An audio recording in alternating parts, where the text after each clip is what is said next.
Welcome to the book barn. Thanks for the intro, Lila. This is our third episode. Oh, so exciting. Well, I'm Lasha. And I'm Lanie. And let's talk books for littles today. Do you have a favorite book? Yeah. What is your favorite book? Tell us what your favorite book is. Dinosaur Roar. You do like Dinosaur Roar? It's so fun, isn't it? Yes. Yeah. Do you remember any of the book, what the book says? Do you remember? Gobble, gobble, nibble, nibble, munch, munch, crunch. That's the last line of the book. It's gobble, gobble, Yeah. nibble, nibble, munch, munch, crunch. Yeah. And she loves to say it. As we're going along, you can say almost the whole thing, can't you? Yeah. Yeah. And wait, how old are you? Can you tell me in the microphone? But how many is that? Say it out loud right there. 1, 2, 3, 4. Wow, 4 years old. Yeah. And do you go to school? Mm-hmm. Do you go to preschool? Mm-hmm. Yeah. Do you like school? And do we go to the library? Yes. We do. We do story time at the library. Yeah. As a matter of fact, you had story time today, and they had a book. What was that book about? It was about what? Octopus. You got to You hear a got to story? read a book about an octopus? Yes. That is amazing. Yeah. I love octopus. Are we done? All right. Can you tell everybody goodbye? Bye. Lasha, she is adorable. Thank you. So that was my sweet little granddaughter, Lila. She's 4 years old, and her favorite book was Dinosaur Roar. So let me share some more about this fun picture book with you today. We had this book when my boys were little. And we're both boy moms. We are. And now we are both grandmas to little girls. I just love that. I do too, so much. So this was a favorite of my boys, and I had to find it again recently so I could share it with my granddaughters. And their ages 19 months and 4 years, and this picture book is perfect for them. It was first published in 1994. The text is copyrighted by Henrietta Strickland, and illustrations are by Paul Strickland. Paul is from London, England. And I went looking for a little bit of information about them, and all I could find was some things on Paul. He seems to be current right now. Paul is an author, an illustrator, a designer of many popular children's picture and pop-up books. And I found a quote from Paul. He said, "I suspect that I'm best known for my dinosaurs. Like so many kids, I've always drawn dinosaurs, so Dinosaur Roar was enormous fun to create. A cast of crazy dino characters in ridiculous colors. They have really been taken to heart and have enjoyed success all around the globe." Oh, that sounds so good. Do you have a favorite dinosaur, Lasha? My favorite dinosaur? I think probably I'm going to say Stegosaurus. Okay. What's yours? I have two. I love Triceratops and then Ankylosaurus as well. Well, and you can't forget a T-Rex, though. They're pretty You know, cool. they're little short arms. So.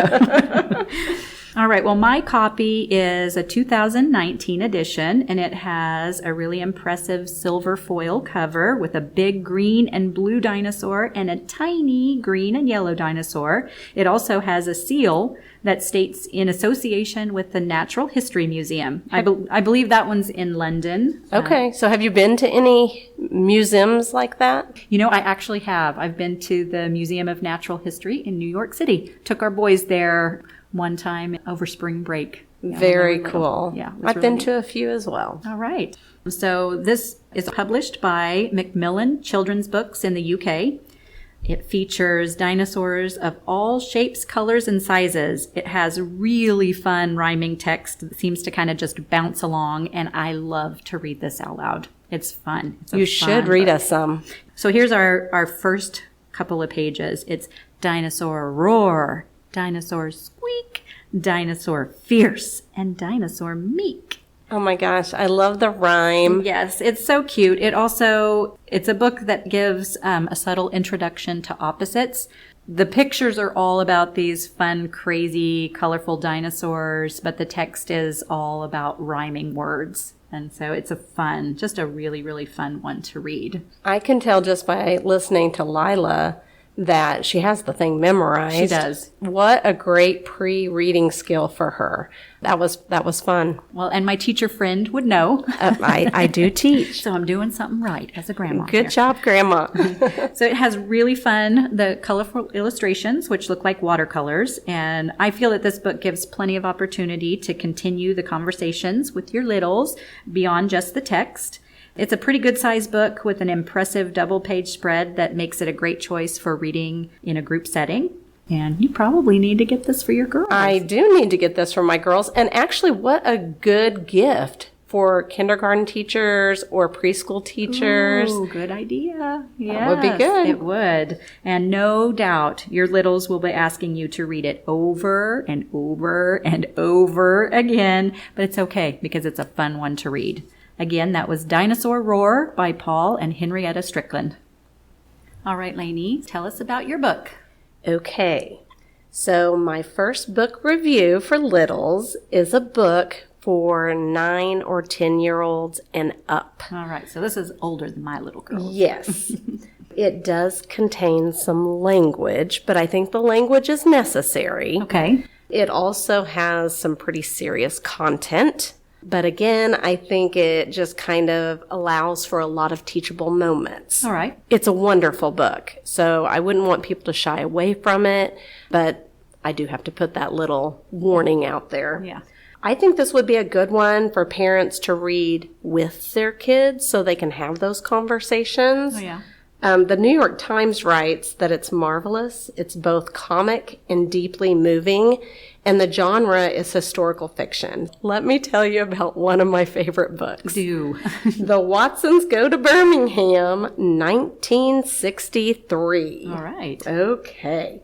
This novel is written by Christopher Paul Curtis, and it has received both the Newbery Honors and also a Coretta Scott King Honor. We start this book with the family, the Watsons, and they are hysterical. And they live in Flint, Michigan, where it is freezing cold. And these kids, they have to bundle up when they go to school, and they have to help each other get unbundled when they get to school. And, you know, there's a rule about gloves. They get 2 pair a year. If they lose the first pair, then the second pair, they have to wear it kindergarten style. All right. Lasha, do you know what kindergarten style is? Is that like the string? Yes, ma'am. The gloves. Yeah. Yes, ma'am. Probably embarrasses them. Probably so. So we first meet Kenneth, and they call him Kenny. And this kid is smart, almost too smart. His teacher parades him to upper grade classes and has him read to older kids. And you can imagine what these older kids think of this little kid coming in and outdoing them. Oh, yeah. And one of these kids happens to be his older brother. Oh, no. Not good. So Kenny is super smart. He does have a lazy eye. That does bother him. The kids do make fun of him, and his brother Byron calls him Poindexter. Not nice. We also meet this brother Byron, and By thinks he is oh so cool, and he is constantly getting into trouble. Oh my goodness, what all does By do? He's a juvenile delinquent. Oh gosh. He is. He bullies kids. He makes fun of his brother all the time. He sets fires. He steals. I mean, he's a troublemaker. And then there's the sister, and she's the little sister, and her name is Joetta, and they call her Joey. When By is lighting fires to these little army men that have little parachutes. What a boy thing. And he's letting them drop into the toilet. Oh, no. Well, he gets caught. And Mama, Wilona, she is going to punish him. And so she's going to burn his finger as a punishment. Yes. That's harsh. Very harsh. Obviously not okay. Yeah. But Joetta just comes uncorked. Yeah. She is spitting at the flame as it's getting ready to burn him, and she keeps putting the flame out, and Mama ends up not being able to finish that punishment. Yeah, well, as a mom of boys, I kind of I can feel her pain a little bit. Yes, yes. Well, and Bai is so bad. He gets into so much trouble that Mom, and that's Wylona, and Dad Daniel, they feel the need to send him to Alabama to his grandmother, Grandma Sands, because they think she can kind of straighten him out. And so this family, they're getting ready for this adventure. The brown bomber is their car, and they have to go get it tuned up, and Dad even buys a record player for the brown bomber so that they can listen to music, because they're going all the way from Flint, Michigan, all the way down to Alabama. Mm-hmm. All right. This is before any phones and Yes. any screen time in the car. So, And the reason for the record player is he doesn't want to listen to hillbilly music on the radio on the drive. And that is a hysterical scene in the book. It's really funny. it sounds like it. So they all get in this car and they head to Grandma's. The plan was to leave Byron there for the summer. But if he doesn't straighten out, they're going to leave him there for the entire next school year. Ooh. So the Watsons is hilarious. You don't realize that they're heading towards one of the darkest moments in American history. This does have some racial lessons. And I plan to read this to my granddaughter. It really, truly is great. It is The Watsons Go to Birmingham, 1963, and it's by Christopher Paul Curtis, and I think it's a must.